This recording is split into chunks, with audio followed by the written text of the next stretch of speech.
আর আমার এখানে যোগদান করার পরই আমার ইচ্ছা ছিল, আসলে আমি দেখলাম যে ব্রাহ্মণবাড়িয়াটা মোটামুটি ময়লা আবর্জনা দিয়ে সয়লাভ হয়ে গেছে। আমার তিতাস নদী আমাদের শেষ হয়ে গেছে। এই টাউন হল খালটা ব্রাহ্মণবাড়িয়া শহরের ভিতর দিয়ে পানি প্রবাহিত হওয়ার জন্য একটা উল্লেখযোগ্য খাল, যেটা সংযোগের উৎপত্তি হচ্ছে আমাদের তিতাস নদী। তো এই নদীতে তো আপনারা দেখছেন, আমি আসার পর থেকে শুধু ময়লাই দেখছি, এখানে আমি কোনো পানির প্রবাহ দেখছি না। ইতিপূর্বে আমিও শুনলাম যে ইতিপূর্বে অনেকেই শুরু করেছিল, বাট তারা সাকসেস হতে পারে নাই, লাস্টে বন্ধ করতে হয়েছে। যাক, আমাদের নতুন পৌর প্রশাসক মহোদয় যোগদান করার পরই তার সাথে আমি কথা বলার পরে উনি ইতিপূর্বে সিটি কর্পোরেশনে ছিলেন গাজীপুরে। তো গাজীপুর সিটি কর্পোরেশনে কাজ করে, তো তারও মোটামুটি একটা ভালো অভিজ্ঞতা, এই ওয়েস্ট ম্যানেজমেন্ট সম্বন্ধে মোটামুটি একটা ভালো এক্সপিরিয়েন্স তার আছে। এরপর আমরা কিন্তু গত সপ্তাহে মোটামুটি আমাদের এখানে যে বাজার আছে, বাজার মালিক সমিতির সভাপতি, সেক্রেটারি সহ আমাদের গণ্যমান্য ব্যক্তিবর্গ, পরিবেশ নিয়ে যারা কাজ করেন, পরিবেশবাদী, সবাইকে নিয়ে আমরা বসেছি। আমার এখানে দুটো উদ্দেশ্য। প্রথমত হচ্ছে আমাদের at any cost polythene, one time plastic আমাদের বন্ধ করতে হবে। এরপর হচ্ছে আমাদের এই খালটা পুনরুদ্ধার করতে হবে। খালে আপনারা দেখতে পাচ্ছেন যে দুই পাশে শুধু ময়লা, হাজার হাজার টন ময়লা। এই ময়লাগুলো আমরা মানে পরিষ্কার পরিচ্ছন্নতার কাজে হাত দিয়েছি। দেখা যাক, আপনারা আমাদেরকে সহযোগিতা করবেন। সেই সাথে খালের দুই ধারে একটু ওয়াকিং ওয়ে নির্মাণের কাজ করব এবং এখানে দৃশ্যমান কিছু দৃষ্টিনন্দনীয় কিছু বৃক্ষরাজিও আমরা এখানে লাগাবো। প্রাণ সসের মাখামাখি টেস্ট বার্গারকে করে তোলে আরো ইয়ামি, আরো জোস। প্রাণ সসের বস। তো দেখা যাক, শুরু করেছি, ইনশাল্লাহ শেষ করার পরে আবার আমার মনে হয় আবার আমার সাক্ষাৎকার নিলে ভালো হয়। সম্ভব হবে কিনা না, এটার কোনো বাজেট নেওয়া হয়েছে কিনা?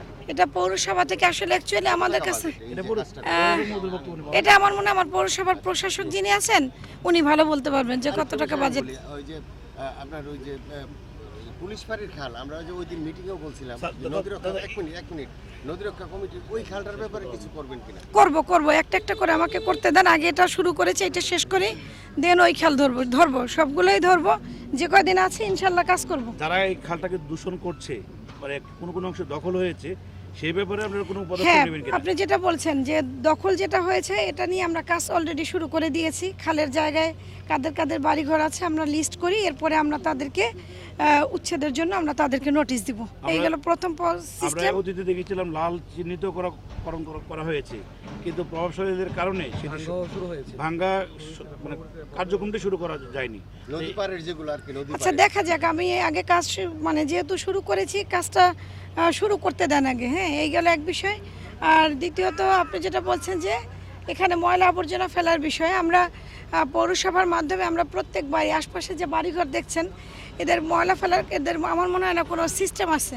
আমরা এদেরকে একটা সিস্টেমের মধ্যে নিয়ে আসতে চাচ্ছি যে পৌরসভাকে প্রত্যেকে একটা সামান্য একটা ফি দিবে, কস্ট দিবে, এর বিনিময়ে আমাদের লোকজন গিয়ে তাদের বাড়ি থেকে ময়লা নিয়ে আসবে, যেন তারা এই খালের পাড়ে, নদীর পাড়ে যেন ময়লা না ফেলে। সেজন্য অলরেডি তো দখল করতে দেয়, ময়লা ফেলেছে নদীর মধ্যে। আমার কাছে ভিডিও অহরহ আছে, পৌরসভায় কিন্তু নদী দখল করছে, খালের মধ্যে পৌরসভায় ফেলছে, পৌরসভা ময়লা ফেলছে। হ্যাঁ, কাদের কথা বলতেছেন, পৌরসভা নিজেই তো এটার জন্য দায়ী। গেলে দেখতে পারবেন পৌরসভায় কিন্তু পৌরসভার ট্রাকগুলা ডাম্পিং করে এনে খালের মধ্যে, নদীর মধ্যে ময়লা। আচ্ছা, ঠিক আছে। এখন আগে আমি জানি না আগে কি হয়েছে আপনি বলছেন, বাট নতুন করে আর এই ধরনের কোনো কাজ হবে না, এতটুকু আপনাকে আমি আশ্বস্ত করতে পারি। পরিবেশ রক্ষায় আপনার সেই আহ্বান কি সকলের প্রতি আহ্বান একটাই। প্রথমত হচ্ছে যে আমাদের যে নির্দিষ্ট ময়লা ফেলার যে জায়গা থাকবে, বিন থাকবে, প্রত্যেকের জন্য সেখানে ময়লা ফেলেন এবং অ্যাট দ্য সেম টাইম আমাদের পলিথিন, ওয়ান টাইম প্লাস্টিক, এই জিনিসগুলির জন্য আমরা বর্জন করি। এটা সকলের প্রতি আমার উদাত্ত আহ্বান।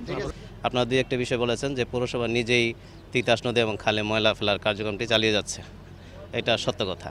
আমি অবগত হয়েছি এবং এই বিষয়ে আমি অলরেডি নির্দেশনা দিয়েছি যে পৌরসভার কোনো গাড়ি বা কোনো লোক নদীতে এবং খালে ময়লা ফেলবে না, এরকম একটা নির্দেশনা আমার পক্ষ থেকে দেওয়া হয়েছে। ইন দ্য মিন টাইম আমি মাইকিংয়ের কাজও শুরু করেছি যেন এই কাজগুলো আর তারা না করে। পাশাপাশি আপনারা বলেছেন যে এটার বাজেটের বিষয়ে, আমাদের টাউন খাল এবং তিতাস নদীকে কেন্দ্র করে আমি অলরেডি টেকনিক্যাল কমিটি গঠন করেছি যে এই ময়লা আবর্জনা অপসারণ করার জন্য আমাদের কত টাকা লাগতে পারে, সেই বিষয়ে টেকনিক্যাল কমিটি কাজ করছে। আর আপনারা যেহেতু চাচ্ছেন আমরা দ্রুত কাজটা শুরু করি, আপাতত প্রাইমারি স্টেজে আমরা একটা এক্সকাভেটর ঘণ্টাভিত্তিক ভাড়া করে আজকে আমরা কার্যক্রম আমাদের নিজস্ব উদ্যোগে নিজস্ব তহবিল থেকে এই ব্যয়টা নির্বাহ করা হবে। আমরা কার্যক্রম শুরু করেছি এবং একটা পর্যায়ে যখন এই ময়লা আবর্জনাগুলো স্টেক করে আমরা একটা জায়গায় স্তূপ করতে পারবো, এখান থেকে নেয়ার জন্য যে প্রক্রিয়াটা, যে খরচটা, এটা আমরা টেন্ডারের মাধ্যমে আমরা সম্পাদন করব। সেই বিষয়ে আমাদের কমিটি কাজ করছে। দখল দূষণের ব্যাপারে কোনো কার্যক্রম হাতে নেবেন কিনা? এটা তো দখল দূষণের অংশ বিশেষই। না না, বিভিন্ন সময় তো আপনাদের পৌরসভার পক্ষ থেকে লাল চিহ্নিতকরণ করা হয়েছে, প্রভাবশালীদের চাপে সেটি বাস্তবায়ন করা সম্ভব হয়নি। তাহলে কিভাবে এই খাল পরিষ্কার করে আপনারা দখল যদি মুক্ত না করেন, পায়ে হাঁটার ব্যবস্থা করেন? দখল মুক্তর বিষয়টা আসবে, আপনার দেখতে হবে কার জমির মালিকানার বিষয়টা আগে নিশ্চিত করতে হবে। যদি এটা আমাদের খার জমি হয়ে থাকে, আমাদের সরকারি জমি হয়ে থাকে, এখানে যদি কেউ অবৈধভাবে দখল করে থাকে, সেটা জেলা প্রশাসনের পক্ষ থেকে আমাদের সম্মানিত স্যার আছেন, স্যারের উদ্যোগে আমাদের নির্বাহী ম্যাজিস্ট্রেট নিয়োগ দিয়ে আমরা সহ, আপনাদের সহ আমরা এই উচ্ছেদ কার্যক্রমটা চালাবো। আপনি যে সড়কে দাঁড়িয়ে আছেন পাশেই ওয়াকওয়ে ছিল, কিন্তু এই ট্রাকের কারণে কিন্তু প্রতি ট্রাকে হচ্ছে ধাক্কা দিয়ে এসব ওয়াকওয়ে খালে ফেলে দিয়েছে।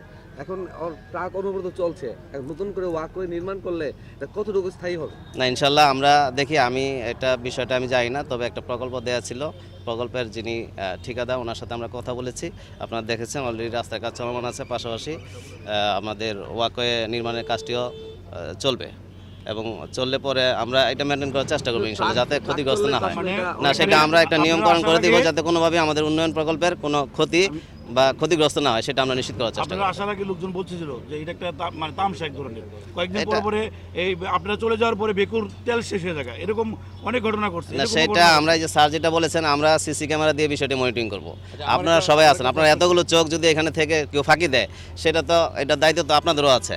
আমরা যেমন আছি, আপনারা সবাই সাথে থাকলে ইনশাল্লাহ আমরা কাজটা সাকসেস হবে বলে আমি বিশ্বাস করি। এখন আপনারা এই জায়গাটাতে কি করতে চাচ্ছেন এক্স্যাক্টলি, এটা কি করবেন আপনারা? এখন আপাতত আমরা এখানে 4 থেকে 5টা কাজ ইতিমধ্যেই স্যার বলেছেন। আমাদের যে এই দীর্ঘদিন ধরে এই রাস্তার অব্যবস্থাটা, রাস্তার কাজটা আমরা সম্পাদন করব। পাশাপাশি রাস্তার পাশে 5 থেকে 6 ফিট ধরে আমরা একটা ওয়াকওয়ে নির্মাণের প্রকল্প চলমান আছে, সেটাও চলবে। পাশাপাশি খালটা আমরা দূষণমুক্তকরণ করব। দূষণমুক্তকরণ করার পরে রাস্তার পাশে কিছু সবুজায়নের কাজ হাতে নিব, এরপরে একটু লাইটিংয়ের ব্যবস্থা করব। টোটাল কাজটা, এই প্যাকেজটা যদি আমরা শেষ করতে পারি, তাহলে আমরা একটা উন্নত দেশে, আপনারা অনেকে গিয়েছেন, আপনারা দেখেছেন তাদের নালা এবং খালবিলগুলো কত সুন্দরভাবে তারা এটাকে মেনটেন করে।